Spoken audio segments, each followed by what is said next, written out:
मैं आप लोगों को कार्तिक मास का 11वां अध्याय का कथा सुनाने जा रही हूँ। प्रेम से सुनिएगा। जय ही ठाकुर जी, जय माता तुलसी, जय हे भगवान दामोदर, जय जय राधे कृष्ण गोपी कृष्ण की जय हो, जय जय मंगलमय भगवान की जय। यह कथा कार्तिक महीना में रोज सुनना चाहिए। एक समय जब समुद्र का पुत्र जलंधर अपनी स्त्री वृंदा के सहित असुरों से सम्मानित हो सभा में बैठा था, तभी गुरु शुक्राचार्य वहां पहुँचे, जिनके तेज से सब दिशाएं प्रकाशित हो गई। तब गुरु जी को आता देखकर असुरों सहित सागर पुत्र ने उठकर बड़े आदर से उन्हें प्रणाम किया।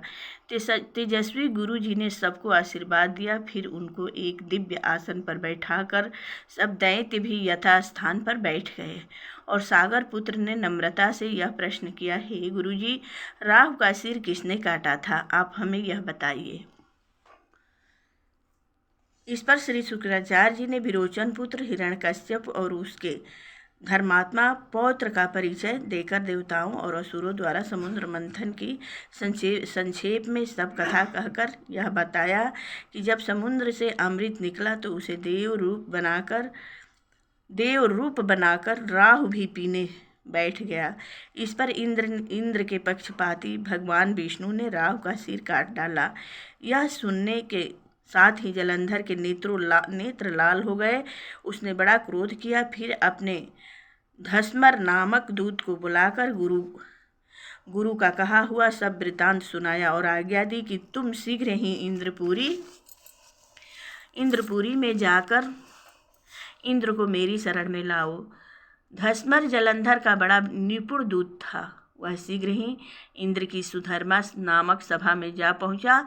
उसने जलंधर के शब्दों में कहा, हे देवताधम, तुमने समुद्र को क्यों मथा? मेरे पिता के सब रत्नों को क्यों ले लिया है? ऐसा करके तुमने अच्छा नहीं किया।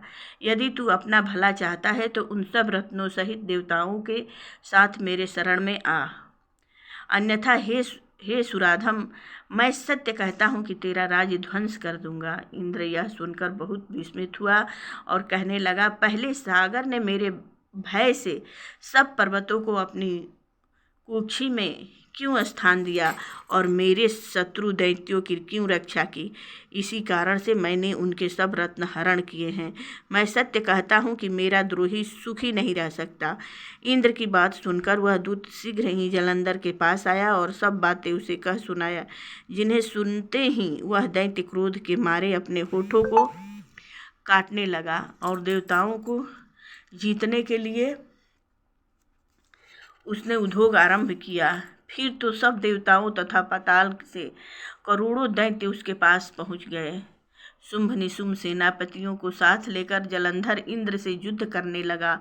शीघ्र ही इंद्र ने नंदन वन में अपनी विशाल सेना उतार दी। वीरों की शंख ध्वनि और घोर गर्जन से इंद्रपुरी गूंज उठी। अमरावती छोड़ देवता उनसे युद्ध करने चले।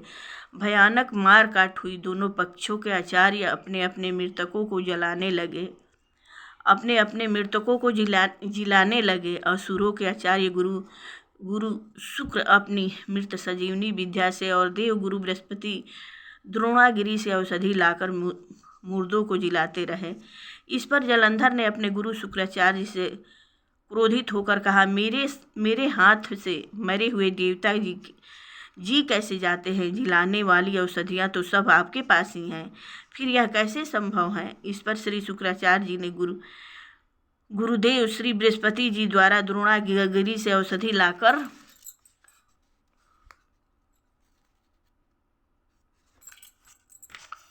देवताओं के जिलाने की बात कह दी।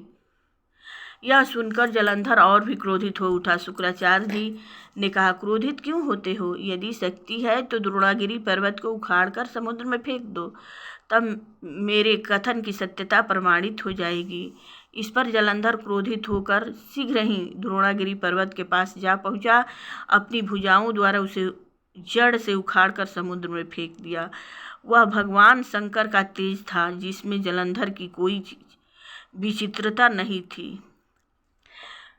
तत्पश्चात यह सागर पुत्र युद्ध भूमि में आकर बड़े बेग से देवताओं का संहार करने लगा। जब गुरु बृहस्पति औषधि लेने के लिए द्रोणागिरी पर्वत पर पहुँचे तो द्रोणागिरी की जगह वहाँ पर उन्हें सूना मैदान मिला। तब वह भयभीत होकर देवताओं के पास आए और कहा कि युद्ध बंद करो, तुम लोग जब जलंधर को नहीं जीत सकोगे। पहले इंद्र ने जो भगवान शंकर का अपमान किया था यह उसी का फल है। यह सुनकर देवता युद्ध की आशा त्याग अत्यंत ही व्याकुल होकर इधर उधर भाग निकले। सिंधुसुत निर्भय होकर अमरावती में प्रविष्ट हो गया। इंद्र आदि सब देवताओं ने गुफाओं में शरण ली। प्रेम से बोलिए मंगलमय भगवान की जय हो। जय जय बांके बिहारी की जय हो। जय जय शिव परिवार की जय हो। राम दरबार की जय हो।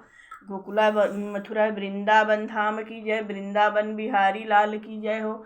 जय जय नटवर नागर कृष्ण कन्हैया की जय हो। श्री कृष्ण गोविंद हरे मुरारी, हे नाथ नारायण वासुदेवा, हे नाथ नारायण वासुदेवा, हे नाथ आरती गैना तोहार हो तुलसी महारानी, आरती गैना तोहार हो तुलसी महारानी। कथी के दियरा कथी के हो बाती, कथी के दियरा कथी के हो बाती, कथी के घिउआ जरेला शरीराती हो तुलसी महारानी।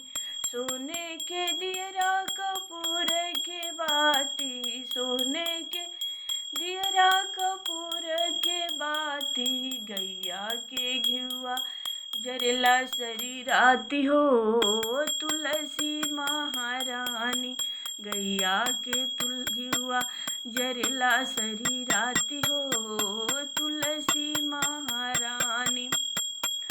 हंसी हंसी पूछे ले कृष्ण कन्हैया, हंसी हंसी पूछे ले कृष्ण कन्हैया, काहे गईलू दुबराई हो तुलसी महारानी, काहे गईलू दुबराई हो तुलसी महारानी। केहू मांगे अन्न धन केहू मांगे बेटा, केहू मांगे अन्न धन केहू मांगे बेटा, केहू मांगे लाए हवा तो हो तुलसी महारानी। सबका के अन्न धन सबका के बेटा, सबका के दिहाए हवा तो हो तुलसी महारानी, सबका के दिहाए हवा तो हो। अरे कार्तिक में कर कुछ दान हो तुलसी महारानी, कार्तिक में कर कुछ दान हो जय हे माता तुलसी, जय हे हरि के प्रिया।